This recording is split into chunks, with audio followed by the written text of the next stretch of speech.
ही लोकसभेची निवडणूक आहे. 10 वर्ष झालेला आहे. पंतप्रधान मोदी सत्तेवर आहे. मी 52 वर्ष झालं कामगार चळवळीत काम करतो. इतकं वाईट दिवस कधीही बघितलं नाही. तेवढं वाईट दिवस मोदी आणि अमित शहानी आमच्यावर आणलेला आहे. आणि या देशातल्या कामगार आणि शेतकऱ्यांनी निर्धार केलेला आहे. पंतप्रधान मोदी आणि गृहमंत्र्यांना या निवडणुकीमध्ये गुजरातमध्ये पाठवण्याचा निर्णय घेतलेला आहे. आता ती तयारी चालू आहे. 100 वर्ष झाले आम्ही कामगार कायदे मजबूत व्हावं म्हणून केंद्र आणि राज्य सरकार पुढे जातो. ही लक्ष्मी विष्णूची गिरणी. या गिरणीमध्ये माझे वडील साचेवाले म्हणून होते. 78 ला आमदार झाल्यानंतर या लक्ष्मी विष्णू मिल मध्ये 4 तास मी फिरलो आणि अंगठीमधून साडी काढलेलं माझ्या डोळ्याने मी बघितलेलं आहे. त्या गिरण्या बेचिराख या ठिकाणी झालेला आहे. याला जबाबदार कोण? या देशामध्ये जागतिकीकरण, उदारीकरण, खाजगीकरण आल्यामुळं संपूर्ण देशातल्या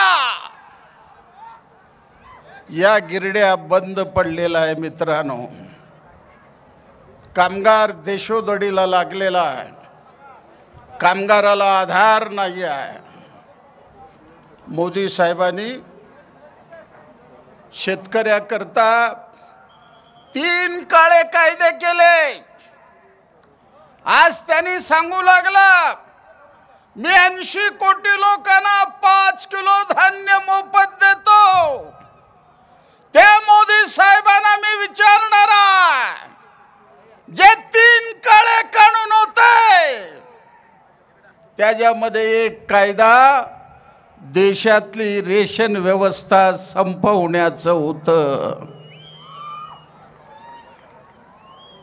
तुम्ही भारताच्या जनतेला फसवण्याचा प्रयत्न करू लागलेला. त्या दिल्लीच्या सीमेवर 700 शेतकरी शहीद झाले. 700 शेतकरी. तरी या सरकारला दया आलं नाही. रस्त्यावर खिळे, खंदक, गोळ्या, लाट्या. पाकिस्तानवर जसं आपण युद्ध लादतो तसं दिल्लीमध्ये जमलेल्या शेतकऱ्यावर युद्ध लादण्याचा प्रयत्न केला.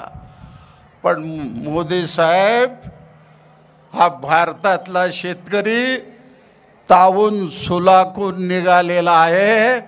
तुमचा पराभव शेतकऱ्यांनी केलेला आहे. लक्षात ठेवा. 3 कायदे परत घ्यावं लागलं तुम्हाला.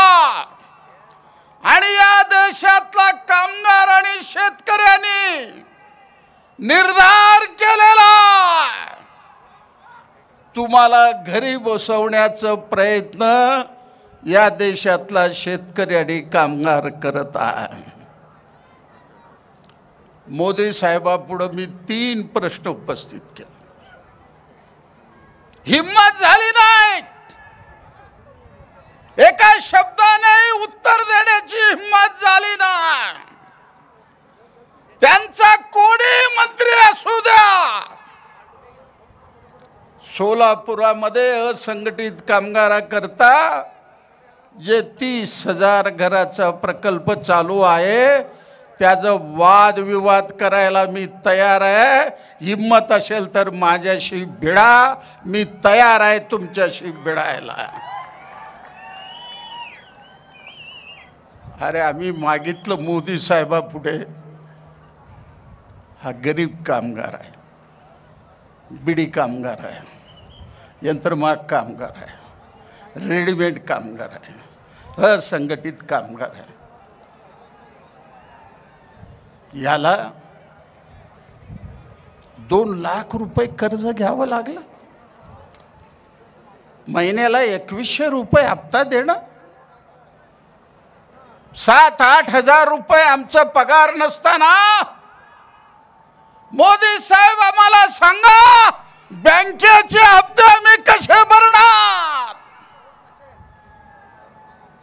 मी स्वतः तत्कालीन पंतप्रधान मनमोहन सिंगाला भेटलो होतो. शहर विकास मंत्री अजय माकनला भेटलो होतो. अजय माकनने सांगितलं, मास्टर साहब ये 30,000 घर को हम मंजूर देंगे, आप काळजी मत करो, हम देंगे. तुम्हाला सांगतो, माननीय राहुल गांधीच्या आदेशावर त्याने मंत्रिपदाचा राजीनामा जाहीर केला होता, परंतु आमच्या फाईलवर फायनल सही होईपर्यंत त्यांनी राजीनामा परत घेतला नाही, परत दिला नाही. 30,000 घर त्यांनी मंजूर केलं. नुसतं मंजूर केलं नाही, त्यावेळेला सबसिडी 4.5 लाख होतं आणि आज 2.5 लाख देता आणि तुम्ही आम्हाला सांगता आम्ही घर बांधलं. मोदी साहेब, या देशातले 75 लाख माणसं, आम्हाला पेन्शन पाहिजे. स्वतः प्रसिद्ध सिनेनट मथुराची खासदार हेमा मालिनी घेऊन मोदी साहेबांना 2दा भेटले भारतातले लोक. सांगितलं, कोश्यारी कमिटीचा रिपोर्ट आलेला आहे, त्यांना महागाई भत्त्यासह दर महिन्याला 10,000 रुपये द्यायला पाहिजे. आज 800 रुपये मिळतात, 1000 रुपये मिळतात, 500 रुपये मिळतात. मोदी साहेब, तुम्हाला मी विचारतो, ते पैसे चहाला तरी पुरतील आम्हाला? 8 वर्ष झाला तुमच्या टेबलवर फाईल असताना का निर्णय घेतला नाहीत? पैसे नाहीत का? 15 लाख कोटी रुपये प्रायव्हेट फंडाच्या तिजोरीमध्ये आहे. शेअर मार्केटमध्ये पैसे घालायला सरकारला पैसे आहेत, पण कामगाराचं पेन्शन वाढवायला तयार नाहीये. दर महिन्याला 5,000 लोक देवाघरी जात आहेत, तरी मोदी साहेबाला दया आलेली नाहीये. मोदी साहेब, आता तुम्हाला घरी पाठवायचा आम्ही निर्धार केलेला आहे. तुम्ही निवांत गुजरातमध्ये जावा आणि त्या ठिकाणी सकाळी उठून संध्याकाळपर्यंत राम नाम करा. आमचं एवढं तुम्हाला म्हणणं आहे. दिल्लीमधून तुम्ही जावा. आता इंडिया आघाडीचं सरकार आल्याबरोबर स्वतः पंतप्रधानला मी भेटणार आहे आणि सांगणार, या देशातल्या 75 लाख असंघटित कामगाराचं पेन्शनचा प्रश्न तुम्हाला सोडवावं लागेल आणि सोडवल्याशिवाय आडम मास्तर गप्प बसणार नाही, लक्षात ठेवा. आज काय म्हणतात भारतीय जनता पक्षाचे मंत्री, 10 वर्षात मोदी साहेबांनी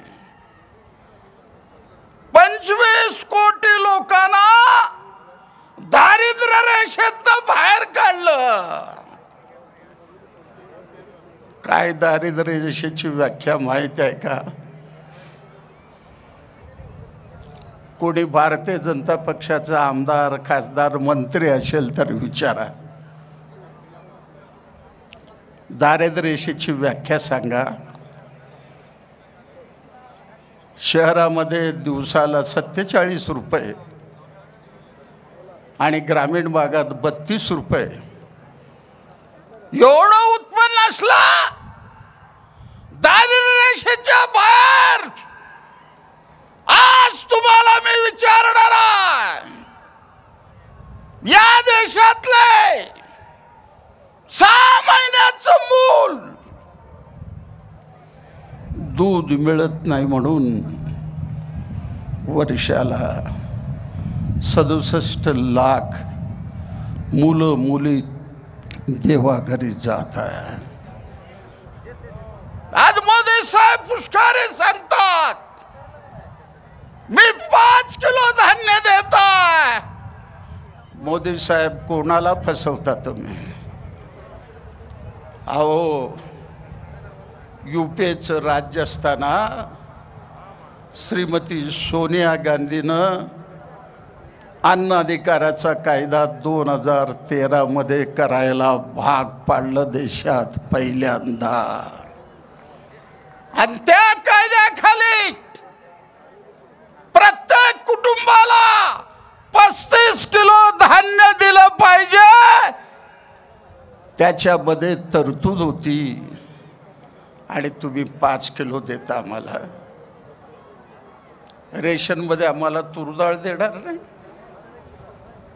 हरभरा डाळ देणार नाही, गोड तेल आम्हाला देणार नाही, साखर आम्हाला देणार नाही, चहापत्ती आम्हाला देणार नाही, जीवनावश्यक वस्तू रेशनमध्ये देणार नाही. नुसतं तांदूळ घरामध्ये घेऊन गेल्यानंतर तांदूळ शिजेल का? आज बाजारामध्ये आग लागलेली आहे. माझी माऊली म्हणते या 200-250 रुपयामध्ये घर कसं चालवणार हे आमची माऊली म्हणते आहे. आज या सभेत मी सांगू लागलो तुम्हाला, या देशामध्ये 35 कोटी माणसं एक वेळचं जेवण जेवतात. आपले पंतप्रधानाला दया आली, अदानी अंबानीला बघून मोदी साहेबाला दया आली आणि या देशातल्या 22 भांडवलदारांचं 16 लाख कोटी रुपये माफ केलं, पण शेतकऱ्याला 1 रुपया दिलं नाही. भांडवलदारांना 16 लाख कोटी रुपये माफ करता आणि गरिबांना उद्ध्वस्त करता. याद राखा, गरीब तुम्हाला आता उद्ध्वस्त केल्याशिवाय राहणार नाही, लक्षात ठेवा. या देशामध्ये अब्जाधीश वाढू लागलेले आहेत, 200 अब्जाधीश झालेले आहेत. आणि आमच्या या ठिकाणी तासाला 2 तरुण नोकरी मिळत नाही म्हणून आत्महत्या करू लागला. आणि मला सांगा, या जगामध्ये कोणतीही वस्तू निर्माण करणाऱ्या माणसाला त्याचा भाव ठरवण्याचा अधिकार आहे. फक्त आमचा जो अन्नदाता आहे शेतकरी, आणि या ठिकाणी भडका उडेल, लक्षात ठेवा, काळजी करू नका कोणी. तर शेतकऱ्याच्या मालाला भाव नाही आहे.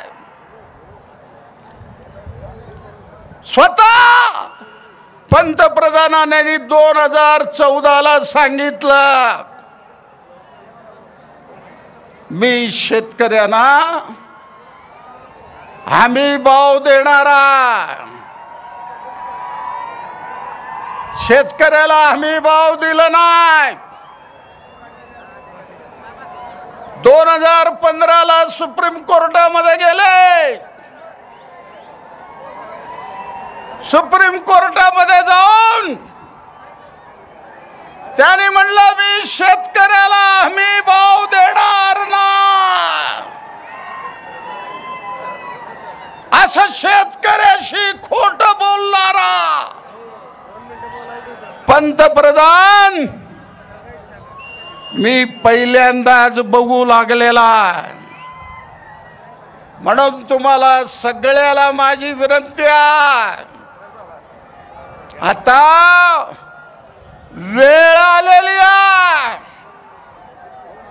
मोदी आणि शहाची घटका भरलेला आहे, पापाचा घडा भरलेला. थोड्याच वेळामध्ये